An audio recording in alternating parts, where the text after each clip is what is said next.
Um, Good morning to many of my friends here on Facebook and also my friends from all over the world, Europe, Brazil, Portugal, Macau, Hong Kong, and in Latin America also. Uh, as of this year in February, I have started to use, for the first time, using the format by way of YouTube, by way of video, which I think is a very good learning process. Um, I'm training as a psychologist in the cross-cultural psychology area, and I got my master's in 1974 with some accomplishment by creating a counseling theory and concept called the three C's. By going back a little bit here, what I think the current situation with the incoming AI, the digital era, and the rapid acceleration, the use of quantum algorithm, we are changing, we're evolving. We actually can become more retroactive. We're in the time and period of the rich cultural development in China's 500 BC in the area of Confucius, Lao Tzu, and then also the incoming discipline coming in by way of a Buddha from India. And the same, maybe after the big flood, the time frame, the time zone in Greece. The wonderful philosophers like Socrates and his student Plato, Aristotle, and so on and so forth.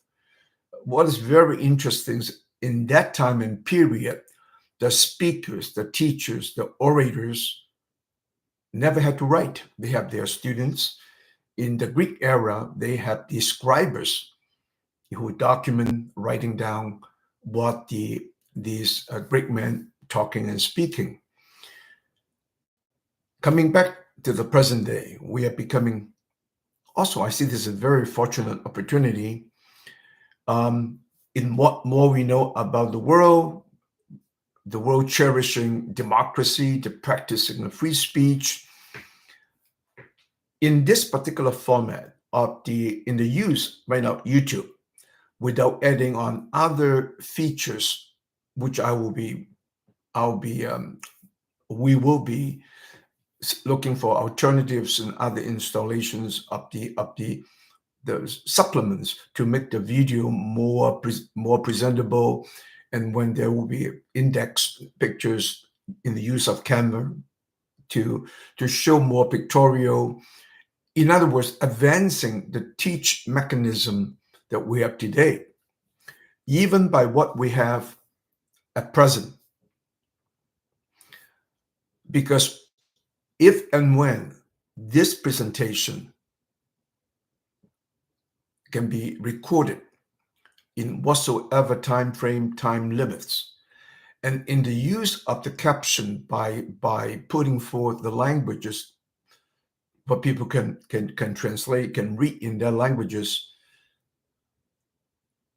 is another format going into my practical thinking that if these narratives can be printed and go through the first edition, because many of them printed picking up by sound, and you can correct the right spelling and the right pronunciation, so on and so forth.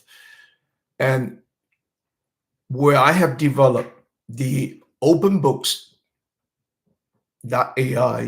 or open books coming after my name, www Paul Yih, Paul and then YIH.ai/open books, which is a part of my development in the last few years.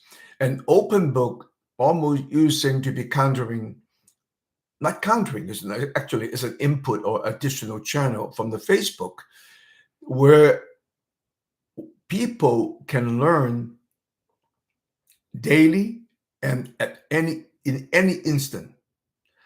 First of all, if we speak openly with transparency, with the focus, with the measure to speak to the best as I can about truth, about what I perceive is educational, open book, open learning. In any given time, when this document is printed and still inserting into the domain or the cultural zones of the open books, the registrants or people that register with this format of education will have their identity with the image, email, or their website, or they belong to a class, to a particular university in a particular course. They can all be assigned to read that text if this text is of value to them or to their school teacher and to the professors. In any of the document, they can insert by asking, what does this mean? Now, I am thinking in this development in together with my use of ChatGPT, Claude, and also in Gemini.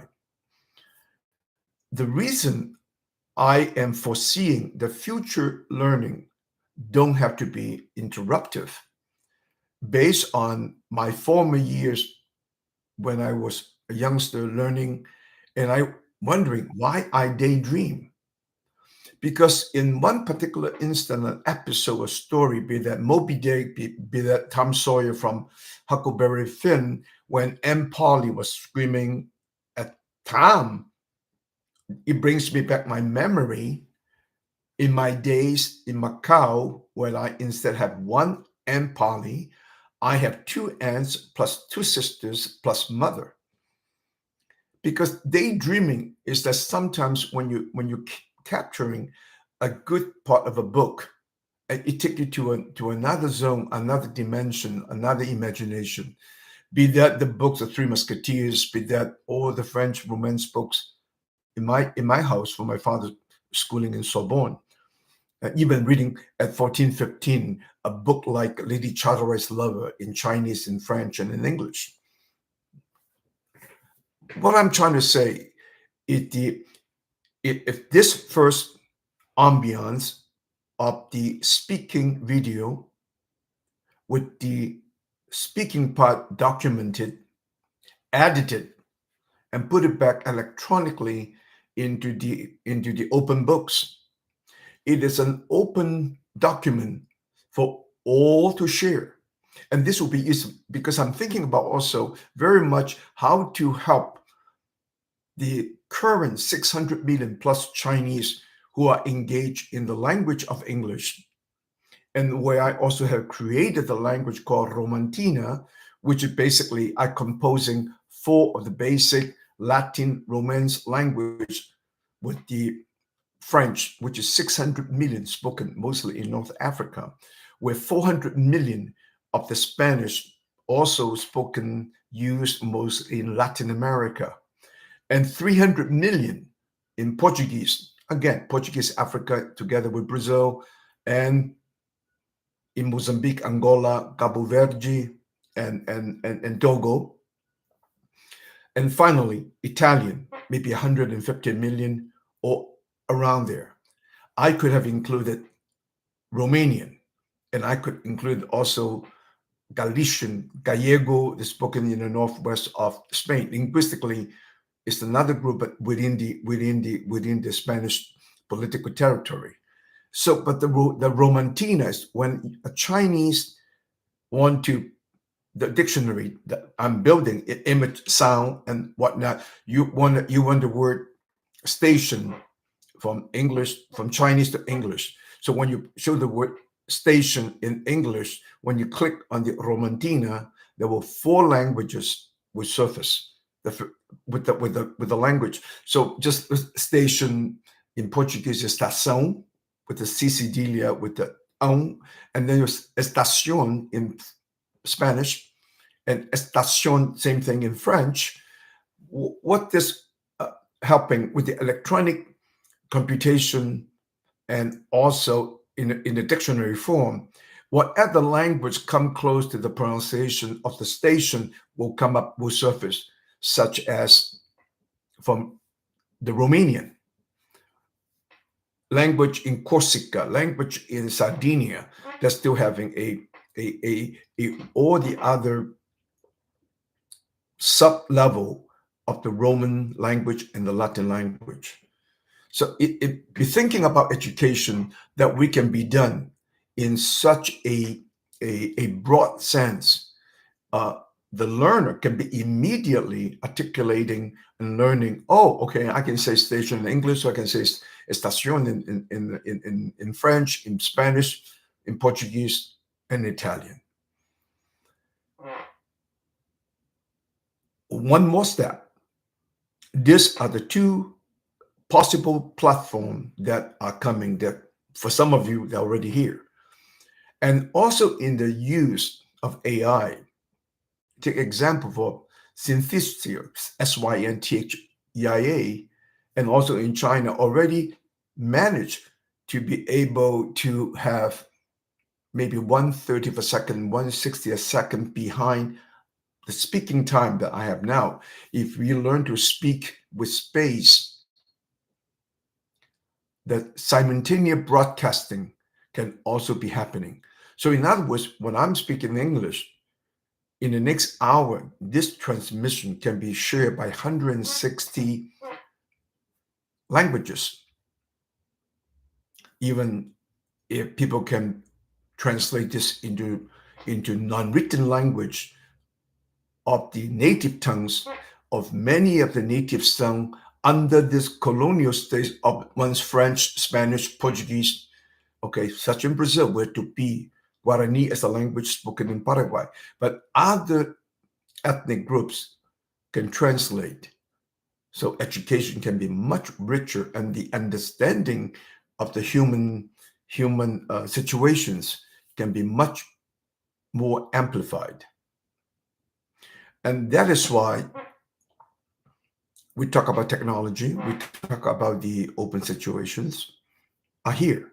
And secondly, with all the global conflicts, with all the right now, the antagonism, the technological blocking between China, US and China, and all the hostility, conflict around the world that is become even more eminently more dangerous. And I come to another study observation. When I created my 3C communication system, which is the 3 C's are communication dynamics and communication analytica, which analyzing the communication dynamics, all started from the area of psychology, even starting from the Freudian psychology, psychoanalysis, coming down to become more human, the less trouble with the complexity of the sexual value and the cultural sphere of that time, of the Victorian era, and where Sigmund Freud managed to borrow and use the eroticism of the Greek mythology of Oedipus complex, then create Electra complex. If you look into deeper in the Greek mythology, how many gods and how they have fathered their children, and the sexual diversity of Zeus and the other god and nymphs. Sigmund Freud had done a fantastic job. The sexual dynamics and psychosexual dynamics, and so his ego, superego, which is cultural, and then the ID, which is the biological, instinctive, physiological, such a hunger, sexual drive, and whatnot. And there's a lot more emphasis on that part of the Freudian when he started using the fixations from oral, anal, genital, and whatsoever. Regardless how much we like and dislike, the Freudian psychology had created a discipline in Europe, in his Germanic, Austrian area, and then passing on to the US. And from the US, I have read up on Gustavo Jung. We have read up on all the psychologists here. I mentioned a few: Rollo May, Alfred Adler, Erich Fromm, which in my 50 years engagement in the field of psychology, the only time something about Asia, something about not even Chinese, is the only book that Erich Fromm had wrote about psychoanalysis and Zen Buddhism, which is from Suzuki from Japan. Moving forward, we have the wonderful book of logotherapy written by Viktor Frankl. I embraced very strongly to one of the psychologists, American psychologists, which is Carl Rogers. And then moving forward, we have Fritz Perls and his practice in the West Coast. And finally, I have adapted the transactional analysis of Eric Burns. And from Eric Burns' design of the spheres where I had taken out and created by my communication dynamics. In total, the contribution of the Freudian psychology have moving to this side of the continent into the North America. And with my growing up in Brazil, and with my exposure to the Salesians, which is the Roman Catholic missionary school, where I have attended in Macau and also in Brazil. I left Macau age 14 to Brazil. And my interest about the indigenous culture, which was very much a part of the mission work of the Salesians. So not much about God, but more so about the Chavantes in the Mato Grosso region and all the other ethnic native Brazilians had taken my interest. But with all that, one of the purpose, if you listen, why you study psychology, why counseling psychology, it had always troubled me. Where at one time when I was working as a faculty, I had parents who paid me in private. That was 1976, and worked with one of the students without knowing what's the pay scale. I didn't expect to be paid, but one of the students needed more work, so I went on a private counseling.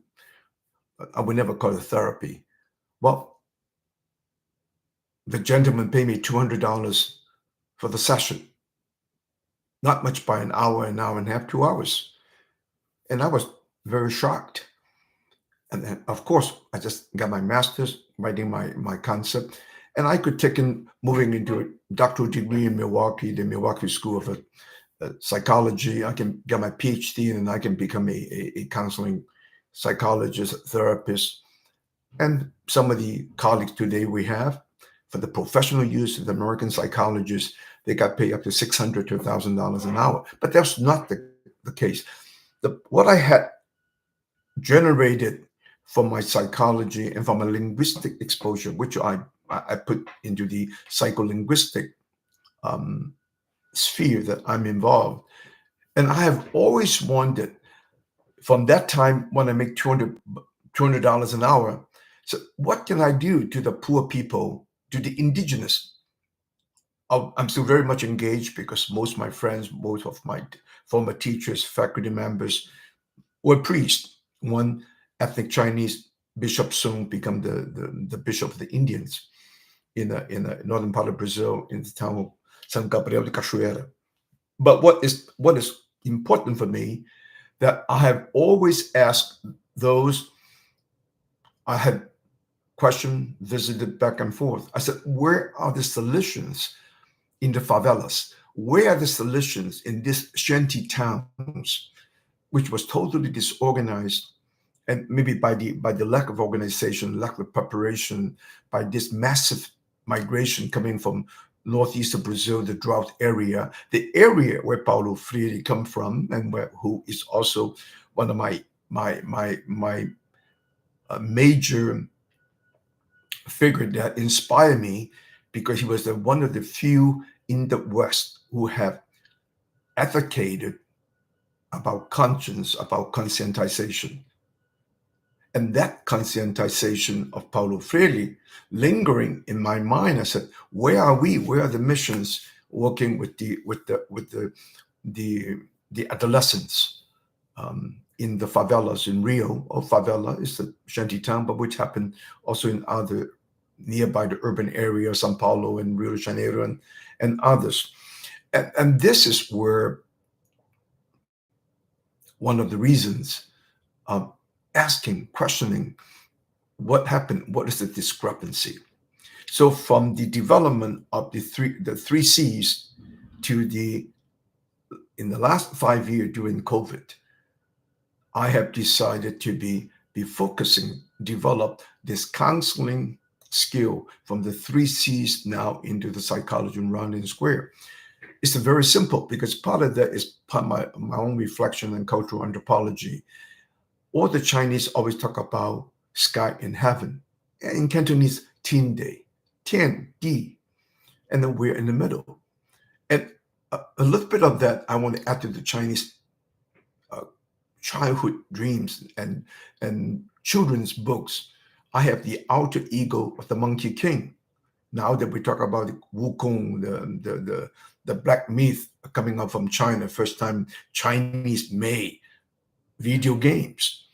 But the inspirations about that I can go back and forth working on the psychology of round and square, and to know where I'm coming from. And the Chinese culture had becoming back to me since 1973. I graduated 72 with a bachelor's degree and 74 with the master's. Same year, 74, I got married, and 75, 76, the development of the three C's. But then we decided last minute, I used the Monkey King for the good term. My wife and I jumped and said, I'm a little bit sick and tired of the bureaucracy. We went and opened our own business, starting with very humble $3,000. And after 45 years, we built, in a way, a little global empire of my own, not the world. And starting with the most modest capital with $3,000 borrowed, but focused on the first group of stones, which is amethyst.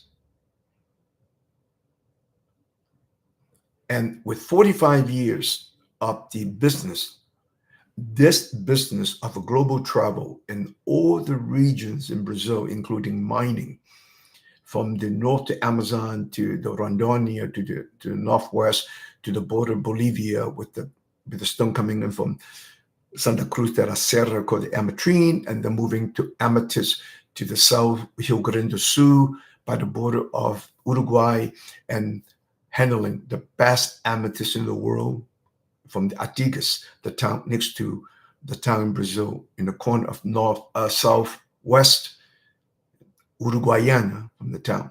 So my engagement with the gemstones, and then back into the aquamarines, the tourmalines, the different color zones.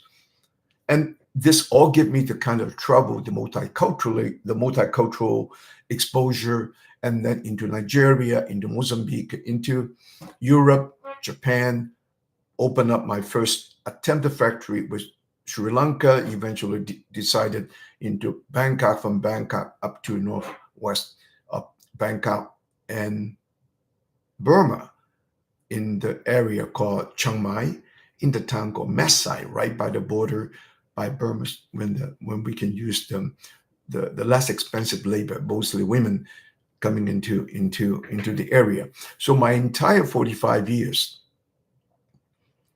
with the self-taught dexterity, I follow no clue, I follow no one. I have not been taught by any of the so-called masters while I'm engaging big names from the Bulgaris, the Tiffany's, New York, 46th Street to Hong Kong, Los Angeles, Chicago, Ida Oberstein, Italy, Florence, all the way to the shows in Basel, in Zurich, and so on and so forth, Beijing, Shanghai, and Guangdong, the Canton Fair.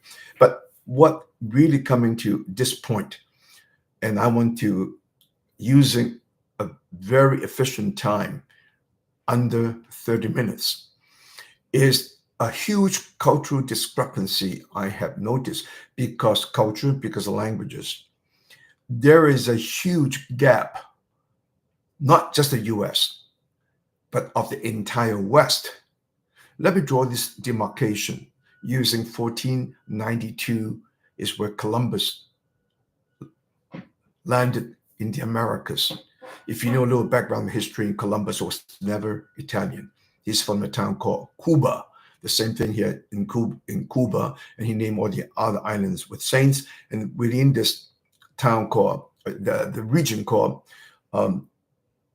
Alentejo in Portugal, the town he was born in Cuba, he's the bastard son of a Jewish mistress from the family Zarco, whose father was the explorer who discovered the island of Madeira.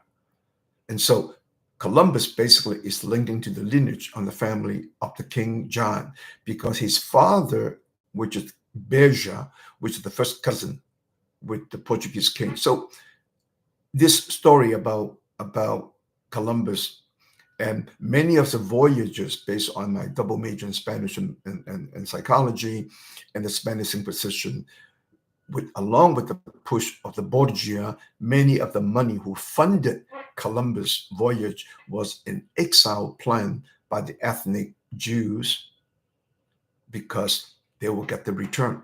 But eventually, there are even more complex stories where Columbus in the island of Hispaniola, now today hosting Haiti and also Dominican Republic. And I went into the museum researches. Many of these big conquistadors, we'll talk about Pizarro, gone into Inca in Peru, and then you have the conquest into Mexico. They were prepaid because they would have known what area, if they take it, would be more profitable. And plus the return to the Columbus family, a percentage. And for those with the Roman Borgia, the Pope, which had taken, not bribe, but taking persuasion by the ethnic Jews in the Juderia in Spain and also in Rome to have financing their trips, the voyages into the Americas. This story in 1500 also marks the ascendance of the other Chinese scholar speaking of conscience, is Wang Yang Ming. His teaching was Xingshi. Basically, in 1500, he had make the package, the total package of all the Chinese philosophy in the early times, from Confucius, Buddha, and Zen, and also Tao, consolidated into a discipline where he called the study of the hearts, and the language started from the hearts. This is part of my research about the language of the Chinese, because where I have discovered conscience cannot be taught, and yet conscience have been mentioned by any major thinker, philosopher, dating all the way back to Plato and Socrates. And so where is conscience come from? Well, conscience is really a kind of the layers and layers of thinking, introspection, reflective thinking, imagination. And because of the Western conquest for the last 500 years, since Columbus, the Iberian Peninsula and the expansion into the Americas, into the African coast, into India, and into the island Macau with the Portuguese, and also where the Portuguese has sold their arms and guns and muskets to in Yokohama in Japan, and how the Japanese become Europeanized in part by the Portuguese and Spanish influence, and then embrace eventually the bureau system of the English. And many Japanese, the Chinese we talk about, they deny of the Asian heritage. They think they're European because the power of the European. So with this conquering, with the Opium War, with the English totally colonized the entire India, in 1700s, where the family of the Jewish Sassoon had grown their opium, and that opium is trying to charge back the Chinese, taking the silver from the English obsession with drinking tea. And by the way, the tea drinking was introduced by another Portuguese noble, Catarina de Bragança, who married to the King of England at that time, and started table manner and drinking tea. Well, the human vice, we can go on and on about sugar, about tobacco, and about all the other vice, from cocaine to marijuana, whatever. But the point I'm trying to say that is, because the Western culture is starting with basic monotheism of the Judaism, and then emerging into the Byzantine, the Christians from the Greco-Roman time. Then we have the Roman Catholicism. We have Protestantism by Luther, and we also address the Islamism. Because the linguistic barrier, the Europeans have projected their reading of the Confucian discipline, Taoism, and also the teaching of Buddha, with the ISMism behind it. And they basically maybe image, they can see the ancestral halls, the temples, and the incense and whatnot. This is a huge error by not knowing the Chinese thinking, the Chinese philosophy. The philosophies are all basing on the cultivation of a kind heart. That's what conscience is written, kindness and heart. Or you can put together, kind heart. And I look at these discrepancies because of my psycholinguistic observation. I'm no more, no less than anyone who travel, who observe, just like Josephus, or like any people commenting of the time and period of the Roman era, of the time in Judea, the Jerusalem. So as a person watching the world from my angle, and this also brings the part about if we can bring the term philosophy. Sophist is the man full of curiosity, always looking for something to learn. So people, when they say you're sophisticated, not because you care to learn. Philos is life. So philosophers are the people with the curiosity who's loving lives. So many of us are philosophers. However, this major misunderstanding, but by not able to find those verbs or the characters or vocabularies to define the Chinese, and more prejudicial when you're talking about the Christian missions. I came from the mission school of the Salesians. I was baptized by the Jesuits. The best known mission in all Asia is the Matteo Ricci's mission in Macau. But by the same token, I also cherish one of the only few Western missionaries who had mentioned in the written document that these people in China do not need to be evangelized. When Matteo Ricci was heavily accused by the Dominicans and by the Franciscans, if I'm trying to make the Dominicans a bit uglier, is the harsh Inquisition process in Spain, and the head of the Spanish Inquisition was Tomás Torquemada. But in defense, Matteo Ricci did tell in his writing that the people of China and the culture of China can find a synchronized way to work with the Christians and Christians practice. And so if I can discover in this passage of my life, I'm 76, and because of languages and because the study of psychology and the observation and what make the countries in such a conflict, it pains me. I'm a US citizen when the government talking about we are spending 1.6 billion to demonize China. what is the application? Looking from the practical side, why do we have to demonize? And then this is I will continue to address this question.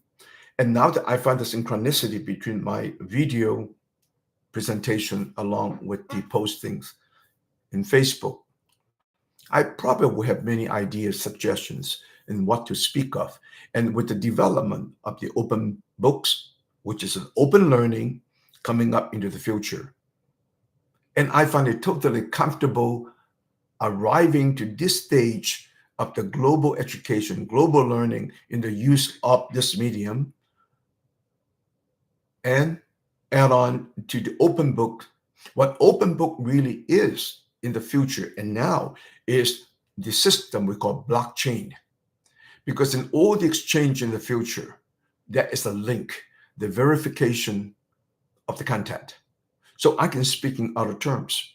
Somebody will insert, Paul, you have spoken about Pizarro, but you have forgotten who had invaded Mexico. Cortés. It just come back to me now. So I hope in now that I am being able to put the video form of learning, education, sharing with my friends in Facebook, this idea of the psychology round and square and the pedagogy of conscience can be expanded, which I remain most thankful to Brazil. My learning from Paulo Freire's Conscientization and the exposure of the wonderful novels from Jorge Amado and the unending reading of Darcy Ribeiro's The Living Cultural Anthropology in Brazil, which I'm still engaged with the natives, the Yanomami up north, and also with the Sinthalagas in Rondônia, where I have trying to put their work together economically, give them economic culture, engaging the Chinese with the land leasing. So I hope in the next rounds of talking and by your feedback, we can share more. Have a good day.